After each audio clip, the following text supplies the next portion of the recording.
अस्सलाम वालेकुम। Class 9 lecture number 37।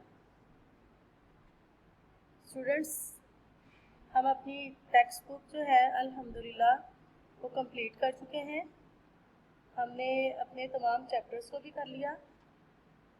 हिस्सा नज़्म भी मुकम्मल हो गया और हिस्सा गज़ल भी मुकम्मल हो गया। उर्दू बी की भी हम ऑलमोस्ट चीज़ें कर चुके हैं, जैसा कि दरख्वास्तें हमारी कंप्लीट हो गई हैं। उसके बाद हमारे वाहिद जमा, मुज़क्कर मुअन्नस, मुतज़ाद, मुतरादिफ, ये सारी चीज़ें हो गई हैं। चंद एक हमारे खतूत, एक आध मुकालमा बाकी है।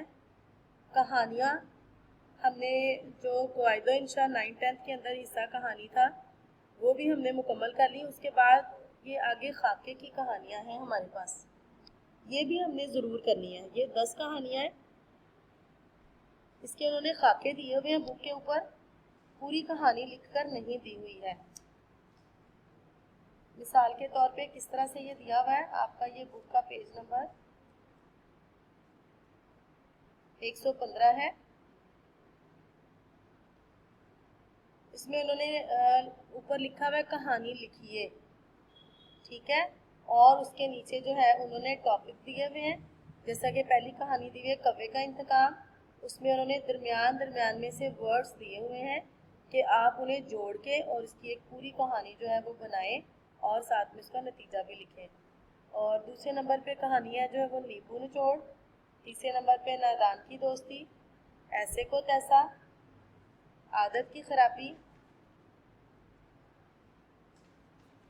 पेज नंबर 116 पे है, अंगूर खट्टे हैं, इत्तेफाक की बरकत, दो बकरियां, बेवकूफ़ कछुआ और लालच की सज़ा। ये 10 कहानियाँ हैं जो कि हमने आपको पूरी कहानी लिख के कंपोज फॉर्म में दे दी है। अब आपने इन कहानियों को भी एक एक करके याद कर लेना है, ताकि अगर पेपर में हमें कोई इसमें से कहानी पूछ ले तो हमें किसी किस्म का कोई मसला ना हो, क्योंकि हमारे पास कहानी और मुकालमे में या होता है या हमने कहानी का क्वेश्चन अटेम्प्ट करना होता है या मुकालमा। तो मुकालमे को हम पहले ही चॉइस पे रखते हैं, कहानी हम लिखने हमारा टारगेट यही होता है कि हम कहानी का क्वेश्चन अटेम्प्ट करें।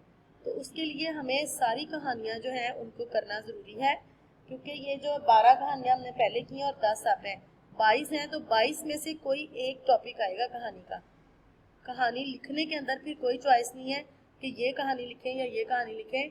आपने 22 में से कोई एक वो आपसे पूछ सकते हैं, शुरू से भी पूछ सकते हैं, दरमियान में से, आखिर में से, और ये जो नमूने की कहानियाँ थी इनमें से भी 10 में से कोई सी भी पूछी जा सकती है।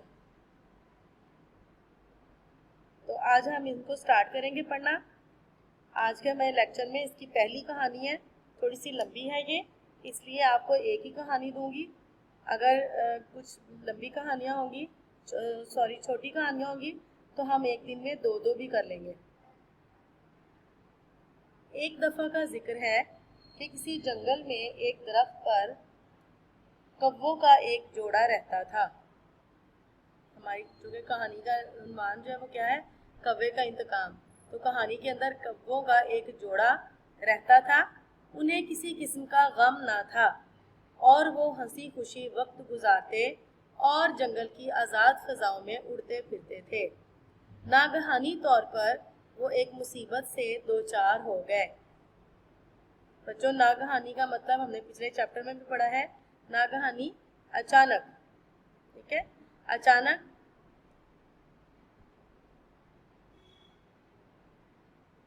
वो एक मुसीबत से दो चार हो गए। दो चार होना, सामना करना। जिस दरख्त पर उनका घोंसला था उस दरख्त की जड़ में एक सांप रहता था। वो बिल में घुसा रहता, लेकिन जब कव्वे वहाँ मौजूद ना होते तो वो फनकारता फिरता। ये फनकार जो होती है, ये जो सांप की आवाज़ है, जैसे शेर की जो है वो धाड़ होती है, तो कव्वे की जो होती है ये जो होता है ये सांप, इसकी फनकार होती है। फनकारता फिरता एक दिन वो मौका पाकर दरख्त पर चढ़ गया और लपक कर कव्वों के बच्चे खा गया। जब कव्वों का जोड़ा वापस आया तो उन्होंने घोंसला खाली और बच्चों को गायब पाया। वो समझ गए कि ये इसी सांप की कारस्तानी है। कारस्तानी है मतलब उसी की ये कार्रवाई है, उसी ने ये काम किया होगा कि हमारे बच्चों को गायब किया होगा। मादा कौवे ने कहा, हम सांप का मुकाबला नहीं कर सकते। यानी जो उसकी बीवी थी कौवे की, उसने कहा कि हम सांप का मुकाबला नहीं कर सकते, इसलिए हम इसी सूरत में महफूज रह सकते हैं कि इस दरख्त को छोड़ दें और कहीं और जा बसेरा करें। बसेरा करें यानी कि रह लें कहीं और जाकर। लेकिन कौवा ना माना। उसके सीने में इंतकाम की आग भड़क रही थी। वो हर सूरत में सांप से अपने बच्चों का बदला लेना चाहता था। कौवे की अक्लमंदी तो मशहूर ही है। इसको एक तरकीब सूझी। वो उड़ा और शाही महल की मुंडेर पर आ बैठा। मुंडेर क्या होता है? जो छत का जो आगे से जो छत होती है आगे और उसका जो दीवार होती है छत की, उस पे उसने इधर उधर नजर दौड़ाई तो एक खूंटी पर मोतियों का हार लटकता हुआ देखा।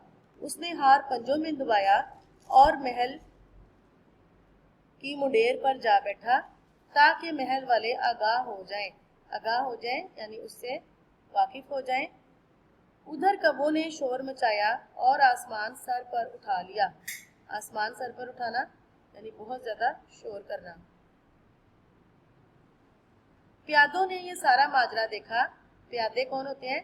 जो सिपाही होते हैं, जो बादशाह के सिपाही होते हैं, जो उसके मुहाफिज होते हैं, उनको प्यादे कहते हैं। प्यादों ने ये सारा माजरा देखा। वो कौवे के पीछे दौड़े। कौवा उड़कर अपने दरख्त पर जा बैठा। उसने देखा कि सांप मस्ती में झूम रहा था। कौवे को देखकर फंकारने लगा। कौवे ने बड़ी सफाई और हुनरमंदी से हार सांप के फन में डाल दिया। सांप बाग बाग हो गया। वो हार पहनकर खुशी से फूला न समाता था, लेकिन उसे क्या खबर थी कि यही हार उसकी हलाकत का सबब बन जाएगा। इतने में प्यादे भी वहां पहुंच गए। उन्हें देखकर सांप फौरन बिल में घुस गया, लेकिन प्यादों ने भी उसे देख लिया। उन्होंने कुदालों के जरिए, कुदाल क्या होती है? जिनसे जमीन खोदी जाती है, वो वाला आला या औजार जिससे जमीन खोदी जाती है, कुदालों के जरिए सांप का बिल खोदा। आखिर सांप उनके काबू में आ गया और उन्होंने उसे मार डाला और हार लेके वापस महल को चले गए और उसे बादशाह की खिदमत में पेश कर दिया। इस तरह अक्लमंद और चालाक कौवे ने सांप से अपने बच्चों का इंतकाम ले लिया। नतीजा इसका है, जैसा करोगे वैसा भरोगे। तो 9th क्लास ये स्टोरी आज हमने पढ़ी। ये पूरी स्टोरी आपने याद करनी है और आपने इसकी रिटन प्रैक्टिस करनी है। जैसे कि आपको मैं हर लेक्चर में कहती हूँ कि आप जो भी चीज़ याद करें उसको ज़रूर लिख के ज़रूर देखें। रिटन प्रैक्टिस जो है वो आपके लिए बहुत ज़रूरी है। इसमें बहुत सारे मुश्किल अल्फाज भी होंगे, जैसा कि फंकारते, प्यादे, उसके बाद मुंडेर, खूंटी, शाही महल, अक्लमंदी, इंतकाम, घोंसला, कारस्तानी, बसेरा। ये मुश्किल लफ्ज़ हैं। इनको आप लिख के चेक करें कि क्या आप इनके लिखने में कोई गलती तो नहीं कर रहे हैं, और पूरी कहानी को 10 मिनट के अंदर लिखने की प्रैक्टिस भी करें। तो लेक्चर नंबर 37 डायरी आपकी है, कहानी लर्न एंड राइट, कौवे का इंतकाम।